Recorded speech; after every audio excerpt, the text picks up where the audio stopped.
Village computer এডুকেশনে আপনাদেরকে স্বাগত। আজকে আমরা দেখব মাইক্রোসফট ওয়ার্ড থেকে কিভাবে পিডিএফ তৈরি করবেন, কোনো সফটওয়্যার ছাড়াই কিভাবে পিডিএফ তৈরি করা যায়। প্রথমে আমরা চলে যাব, দেখুন ওয়ার্ডে, মাইক্রোসফট ওয়ার্ডে আমরা প্রথমে চলে যাব, তারপর আমরা দেখব কিভাবে পিডিএফ তৈরি করা হচ্ছে। আমরা চলে গেলাম ওয়ার্ডে। ওয়ার্ডে যাওয়ার পর আমরা যে কোনো একটা ডকুমেন্টসকে এখানে টাইপ করে নেব।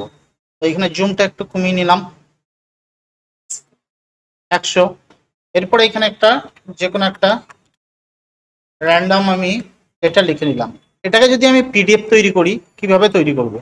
প্রথমে দুটো পদ্ধতি হয়, একটা ফাইলে গিয়ে সেভ করে, সেভে গিয়ে এখান থেকে পিডিএফ একটা তৈরি হয়, এখান থেকে একটা পিডিএফ তৈরি হয়, এই যে পিডিএফ লেখা আছে, এখান থেকে একটা পিডিএফ তৈরি করা হয়। আর একটা সহজ পদ্ধতি হচ্ছে যে ফাইলে গিয়ে আমরা যদি ফাইলে গেলাম, ফাইলে যাওয়ার পর আমরা যদি প্রিন্টে যাই, প্রিন্টে ক্লিক করলাম, প্রিন্টে যাওয়ার পর দেখুন এখানে প্রিন্ট আছে, এখানে কপি ওয়ান আছে, এখানে দেখুন লেখা রয়েছে ক্যানন। এটা আমার প্রিন্টারের সফটওয়্যারটা এখানে শো করছে, অর্থাৎ আমার যে প্রিন্টারটা এখানে কানেক্ট আছে সেটা এখানে শো করছে।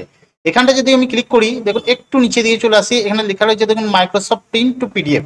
আমি যদি এখানটা ক্লিক করি, ক্লিক করার পর দেখুন এখানে মাইক্রোসফট প্রিন্ট টু পিডিএফ বলে অপশনটি চলে এসেছে, অর্থাৎ এটা আমার পিডিএফ এ পরিণত হয়ে যাবে। এরপর যদি এখানে প্রিন্ট দিই, প্রিন্ট দিলে কিন্তু প্রিন্ট হবে না, এটা পিডিএফ এ পরিণত হয়ে যাবে।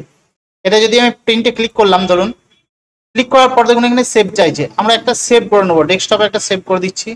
ডেস্কটপে ক্লিক করলাম, ক্লিক করে এখানে একটা নাম দিয়ে দিচ্ছি, নাম দিলাম ধরুন সোয়াদা, সেভ করে দিলাম। সেভ করে দেওয়ার পর এখানটা নজর করুন, দেখুন এখানে আমরা পিডিএফ তৈরি হয়েছে। এরপর যদি এটাকে মিনিমাইজ করে দিই, মিনিমাইজ করলে দেখুন একদম সোয়াদা বলে এখানে পিডিএফ তৈরি হয়ে গেছে। এটা যদি আমি ওপেন করি, রাইট ক্লিক করে ওপেন করি বা ডবল ক্লিক করে দিই, তাহলেই দেখুন আমার ওই যে ডকুমেন্টসটা সেটা পিডিএফ এ পরিণত হয়ে গেছে।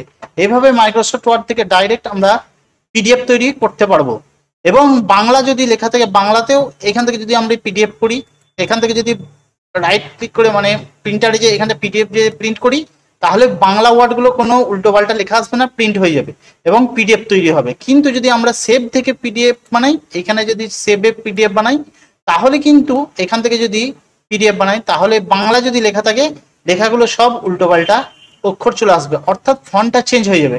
কিন্তু বাংলা ওয়ার্ড যদি থাকে বা ইংরেজি থাকে, যদি আমরা এই প্রিন্ট থেকে ডাইরেক্ট পিডিএফ তৈরি করতে পারি, তাহলে কি হবে, আমাদের কোনো ডকুমেন্টস বা লেখার ফন্ট পরিবর্তন হবে না, সুন্দর একটা পিডিএফ এখানে পরিবর্তন হয়ে যাবে। দেখুন এখানে পিডিএফটা আমার তৈরি হয়ে গেছে, অর্থাৎ মাইক্রোসফট ওয়ার্ড থেকে বিনা সফটওয়্যার, কোনো সফটওয়্যার ছাড়াই আমরা পিডিএফ তৈরি করে নিতে পারছি সহজেই। যদি ভিডিওটা ভালো লাগে অবশ্যই লাইক করবেন, কমেন্ট করবেন, শেয়ার করবেন।